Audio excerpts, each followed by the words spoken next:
ECOC l'année dernière s'est déroulé en virtuel.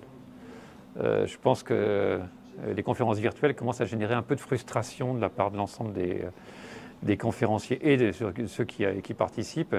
Et je crois qu'il y avait une volonté très forte des gens, en tout cas un souhait de se retrouver. Et donc c'est vrai qu'on a fait le pari de la tenir en présentiel. Et puis, quand on a vu que la crise ne se résolvait pas aussi vite que prévu, on a décidé de la faire en hybride. C'est ce qu'il y a de vraiment formidable, c'est que l'on se rend compte que les personnes qui sont inscrites, qui sont avec nous aujourd'hui, sont vraiment heureuses de pouvoir enfin se retrouver depuis 2 ans.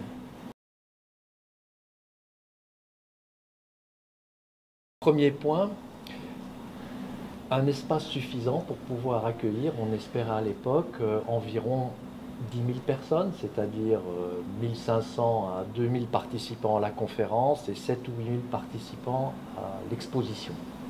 Ça a été un des éléments clés.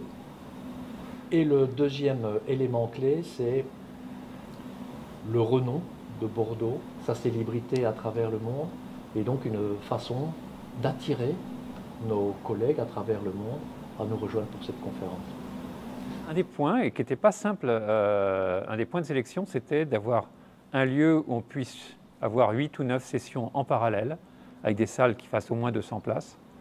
Donc ça veut dire au moins 9 salles de 200 places et probablement un peu plus. Et puis à côté de ça, un hall d'expo qui puisse accueillir, et à l'époque on était sur effectivement plusieurs milliers de mètres carrés d'exposition. Et regardez, en France, il n'y a pas énormément de lieux qui permettent ça, et je pense que Bordeaux a fait un très bon mouvement en construisant cette facilité. Il y a un point quand même par rapport au plan initial, la crise sanitaire nous a obligés à un certain nombre de compromis. Je dirais, en termes de... Clairement, on a moins de monde que ce qu'on aurait pu attendre. L'exposition, c'est encore pire, parce que une exposition virtuelle, c'est palpitant, mais dans un nombre de limites, c'est assez limité quand même.